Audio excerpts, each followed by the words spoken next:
কিছু রাস্তা শুধু গন্তব্যে পৌঁছানোর জন্য নয়, কিছু রাস্তা নিজেই একটা গল্প। কিছু বাঁক এমন থাকে যেখানে গাড়ি থামে না, থামে আমাদের মন। আজ আমরা যাচ্ছি ঝাড়খণ্ডের হৃদয়ে, একটা জায়গায় যেখানে পাহাড় আকাশকে ছুঁতে চায় আর জল আয়নার মতো শান্ত হয়ে পাহাড়ের ছবি ধরে রাখে। স্বাগতম আপনাদের পাত্রাতু ভ্যালি ও পাত্রাতু ড্যামের অদ্ভুত সুন্দর জগতে।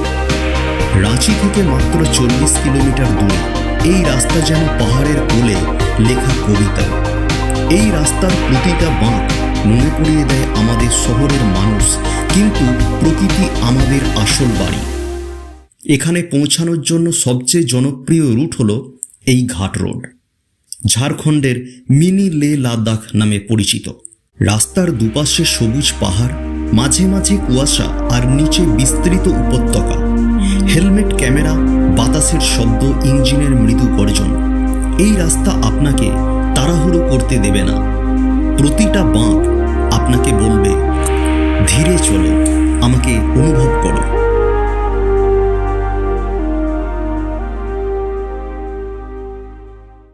এখন পাত্রাতু ভ্যালির দিকে যাওয়া হচ্ছে। তো যেতে যেতে একটা রাস্তার ধারে এরকম একটা সুন্দর সিনারি পেলাম। তা একটুখানি দাঁড়িয়ে আছে একটা ব্রিজের উপরে। তো এই হচ্ছে ব্যাপার।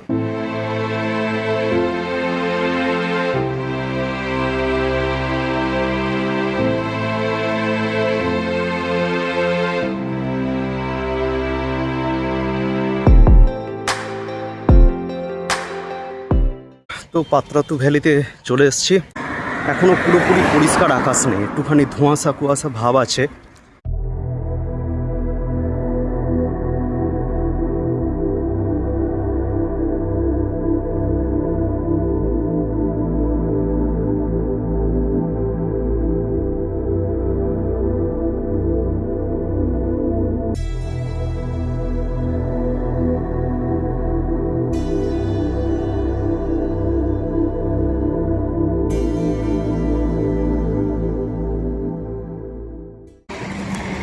বাকি এখান থেকে এইরকম ঠিক দেখতে লাগে ভিউটা। ওই যে দূরে দেখতে পাচ্ছেন, ওটা আছে আপনার পাত্রাতু লেকটা।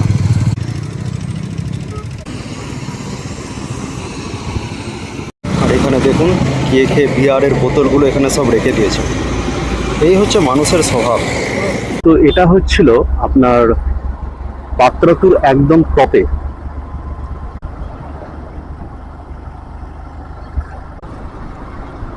এই দেখুন পুরো একদম মেলার মতন সব বসে আছে। I love Patratu valley. ডিজাইনটা অন্যরকম। এখানে সবাই ফটো তুলছে। ম্যাক্সিমামই এখানে বাঙালির ভিড়। ভ্রমণ পিপাসু বাঙালি কোথায় তাদের কলকাতায় আটকে রাখবেন? তারা তো বাঁধন ছেড়ে বেরিয়ে পড়বেই। সব থেকে ভালো লাগে ছুট্টি মতন যে বাঁধনগুলো আছে ওইগুলো, একদম পুচকি পাড়ান, এমনভাবে আপনার দিকে তাকাবে যেন এ মনে হয় কোনো পরিবারের সদস্য। উপরে ওঠার সময় এই ভিউগুলো দেখা যায়। এখানে যে কালার পেন্টিং করা আছে,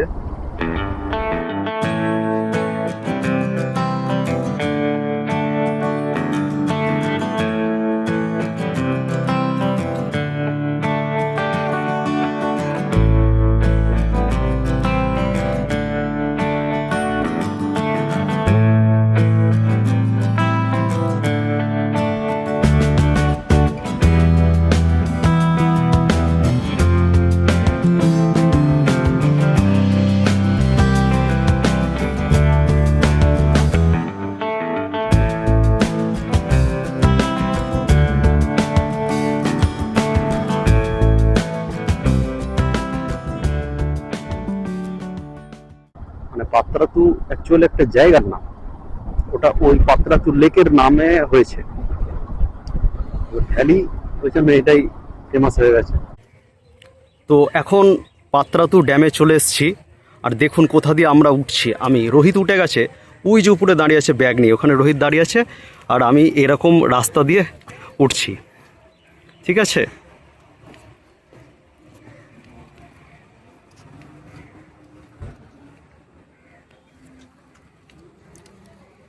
তো উপরে রাস্তা ছিল, কিন্তু ওদিক দিয়ে আস্তে আস্তে অনেক দেরি হয়ে যেত। ওই জন্য আমরা বাইক এইখানে যে ঘোড়ার গাড়িটা দেখছেন এখানেই আমরা রাখলাম। এখানে খুব সাবধানে উঠতে হবে, পা হড়কে যাওয়ার জোগাড় আছে। তো সবাই এখানে উঠছে, তো এটা একটা অ্যাডভেঞ্চারাস থ্রিং। ঠিক আছে, চলুন তাহলে উপরে ওঠা যাক। রোহিত,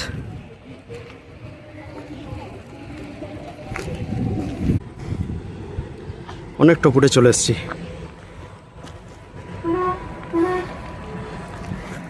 নিচে থেকে অল্প মনে হচ্ছিল, কিন্তু যত যাচ্ছি যেন রাস্তা শেষই হচ্ছে না।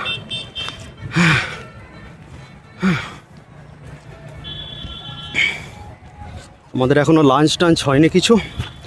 সেই সকালে একটা মিষ্টির দোকানে কচুরি খেয়ে আর কাঁচা ছোলা খেয়ে, চা তো কপালে জোটেনি, ব্যাস আর কিছু, শুধু জলপান করে চলছে। আবার এই রাস্তা দিয়ে আমাদের নামতে হবে।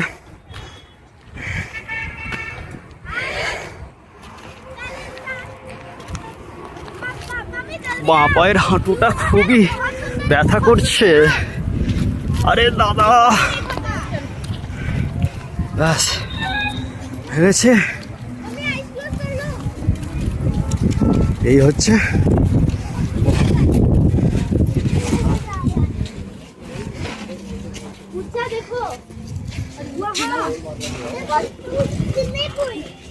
देख रहे हो?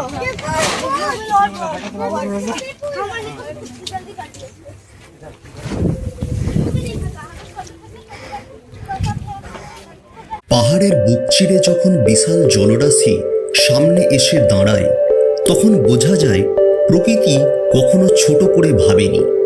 পাত্রাতু ড্যাম একটা বিশাল জলাধার, যা শুধু জল ধরে রাখে না, ধরে রাখে আকাশের প্রতিচ্ছবি। এটা শুধু একটা ড্যাম নয়, এটা একটা ধ্যানের স্থান। এখানে বসে থাকলে মনে হবে সময় থেমে গেছে, যেখানে শব্দ কমে যায়, যেখানে মনের আওয়াজ শোনা যায়। এই মুহূর্তে আপনি বুঝবেন জীবনে যত দৌড়ঝাঁপ, যত অস্থিরতা সবই ক্ষণস্থায়ী, কিন্তু প্রকৃতির এই দৃশ্য চিরন্তন। পাত্রা তো শুধু প্রকৃতির জন্য বিখ্যাত নয়, এখানে রয়েছে শিল্পের ছোঁয়া। এখানে অবস্থিত ঝাড়খণ্ডের অন্যতম পুরনো বিদ্যুৎ কেন্দ্র। এই বিদ্যুৎ কেন্দ্রই বহু বছর ধরে এই অঞ্চলের অর্থনীতিকে সমৃদ্ধ করেছে। প্রকৃতি আর শিল্প এক অদ্ভুত সমন্বয় এখানে। আমরা সবাই জীবনে কিছু না কিছু খুঁজছি, শান্তি, স্বস্তি, একটু নিঃশ্বাস নেওয়ার জায়গা। পাত্রাতু ভ্যালি সেই জায়গা হতে পারে। এখানে এসে আপনি বুঝবেন প্রকৃতি কখনো শব্দ করে না, কিন্তু সে সব কথা বলে দেয়। এই পাহাড়, এই জল শুধু দর্শন নয়, এ এক উপলব্ধি। যদি কখনো মনে হয় জীবন খুব দ্রুত ছুটছে, তাহলে একদিন সময় নিয়ে চলে আসুন পাত্রাতু। এখানে রাস্তা আপনাকে শেখাবে ধীরে চলতে, এখানে পাহাড় আপনাকে শেখাবে নম্র হতে, এখানে জল আপনাকে শেখাবে স্থির থাকতে। আপনার সাথে আবার দেখা হবে আরেকটা নতুন যাত্রায়।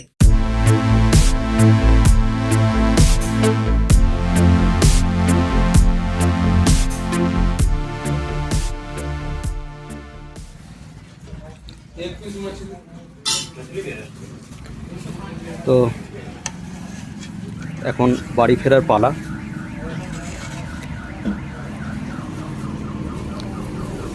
আজকে যে প্ল্যানটা আছে, এখানে খাওয়া দাওয়ার পর আমরা যতটা পারবো বাড়ির দিকে এগিয়ে যাব, দিয়ে সন্ধে হওয়ার পর হোটেল খুঁজতে আরম্ভ করবো। রাস্তার ধারে যে হোটেল সস্তায় পাবো সেখানেও ঢুকে পড়বো। আপাতত এরকমই প্ল্যান আছে, কারণ একটানা বাড়ি গেলে সেই রাত 2-3টে বেজে যাবে, সম্ভবও নয়। তো এই প্ল্যান আছে। এখন এখানে দেখতে পেলাম, তো খাবার খেয়ে নিই, ঠিক আছে? তারপর দেখা হচ্ছে। পাত্রাতু ভ্যালি থেকে আমরা বাড়ির উদ্দেশ্যে রওনা দিয়েছিলাম। তো আমরা ঠিক করেছিলাম দিনের আলো যতক্ষণ থাকবে ততক্ষণ আমরা গাড়ি চালাবো, আর যেখানেই দিনের আলো ফুরিয়ে যাবে সেখানে কোনো এক জায়গায় চায়ের দোকানে দাঁড়িয়ে সার্চ করে নেবো, কাছাকাছি কোনো একটা হোটেল দেখে ঢুকে পড়বো। তো এটা গোলাচক বলা হয় জায়গাটা, রাজারাপ্পা মন্দির থেকে একটু দূরে। তো গোলাচক বলা হয়। তো এখান থেকে কানলার ওই 330 কিলোমিটার মতন দেখাচ্ছে। তো কালকে সকালে বেরোলে আশা করি বিকেলের মধ্যে আমরা আরামসে পৌঁছে যাব, একদম আরামসে গাড়ি চালালে। তো কারণ সারাদিনের জার্নি তারপর রাত্রির বিরেতে গাড়ি চালানোটা সেফ নয়। তো এখানে 500 টাকা দিয়ে একটা হোটেল নিয়ে নিয়েছি, মিষ্টির দোকান আছে নিচেই, ওখানে খাবারও পাওয়া যায়, রাত্রিবেলায় ওখানে ডিনারও আমাদের হয়ে যাবে। তো ওই ঘরের পজিশন খুব একটা ভালো নয় গো, ঠিক আছে? 500 টাকায় আর কী পাবেন, ওই যেরকম যা পাওয়া যায় নিয়ে নিলাম পুরো আর কি, এই হচ্ছে ব্যাপার। তো এখন একটুখানি পরে নামবো, গিয়ে খাওয়া দাওয়া করে শুয়ে পড়বো। তো এইভাবেই চলছে আর কি।